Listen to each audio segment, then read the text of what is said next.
ತಂದೆ ಮಕ್ಕಳ ಸಂಬಂಧ ಹೇಗೆ ಅಂದ್ರೆ, ಮಗನಿಗೆ ಅವನು 10 ವರ್ಷ ಇದ್ದಾಗ ಅನ್ಸುತ್ತೆ ನಮ್ಮ ತಂದೆಗೆ ಎಲ್ಲ ಕೂಡ ಗೊತ್ತು, ನಮ್ಮ ತಂದೆನೇ ನನ್ನ ಹೀರೋ ಅಂತ. ಆ ಮಗನಿಗೆ 20 ವರ್ಷ ಆದಾಗ ಅವನಿಗೆ ಅನ್ಸುತ್ತೆ ನಮ್ಮ ತಂದೆಗೆ ಅಷ್ಟು ಗೊತ್ತಾಗಲ್ಲ. ಅದೇ ಅವನಿಗೆ 25 ವರ್ಷ ಆದಾಗ ಅವನಿಗೆ ಅನ್ಸುತ್ತಂತೆ ನಮ್ಮ ತಂದೆಗೆ ಏನೋ ಗೊತ್ತಿಲ್ಲ, ನನಗೇ ಎಲ್ಲ ಗೊತ್ತು ಅಂತ. ಅದೇ ಅವನಿಗೆ 30 ವರ್ಷ ಆದಾಗ ಅವನಿಗೆ ಅನ್ಸುತ್ತಂತೆ ಲೈಫನ್ನೆಲ್ಲ ನೋಡಿ ನಮ್ಮ ತಂದೆ ಹೇಗಪ್ಪ ಇದನ್ನೆಲ್ಲ ಮ್ಯಾನೇಜ್ ಮಾಡಿದ್ರು, ನಮ್ಮ ತಂದೆ ಹೇಳುವಂಥದ್ರಲ್ಲಿ ಒಂದು ಸ್ವಲ್ಪ ಅರ್ಥ ಇದೆ ಅಂತ ಅನ್ಸುತ್ತೆ. ಅದೇ 40 ವರ್ಷ ಆದಾಗ ಅವನಿಗೆ ಅನ್ಸುತ್ತಂತೆ ನಮ್ಮ ತಂದೆ ಹೇಳಿದ್ದೇ ಸರಿ, ಅವ್ರ ಮಾತು ನಾನು ಕೇಳಬೇಕಿತ್ತು ಅಂತ. 50 ವರ್ಷ ಆದಾಗ ಅನ್ಸುತ್ತಂತೆ ನಮ್ಮ ತಂದೆ ಇರಬೇಕಾಗಿತ್ತು, ಅವರಿದ್ರೆ ಈ ಡಿಸಿಷನ್ ಮಾಡೋದಕ್ಕೆ ನನಗೆ ಹೆಲ್ಪ್ ಮಾಡ್ತಿದ್ರು ಅಂತ.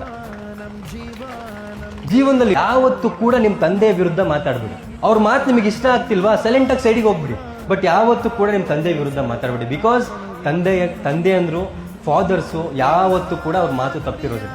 ನಮಗೆ ಜೀವನ ಅರ್ಥ ಆಗೋದಕ್ಕೆ ಟೈಮ್ ಬೇಕಾಗುತ್ತೆ, ಬಿಟ್ರೆ ನಮ್ಮ ತಂದೆ ಯಾವತ್ತೂ ಕೂಡ ಸರಿಯಾದಿಲ್ಲ ಹೇಳ್ತಾರೆ. ನಿಮಗೆ 50 ವರ್ಷ 40 ವರ್ಷ ಆದಾಗ ಗೊತ್ತಾಗುತ್ತೆ ನಮ್ಮ ತಂದೆ ತಾಯಿ ಹೇಳಿದ್ ಸರಿ ಅಂತ.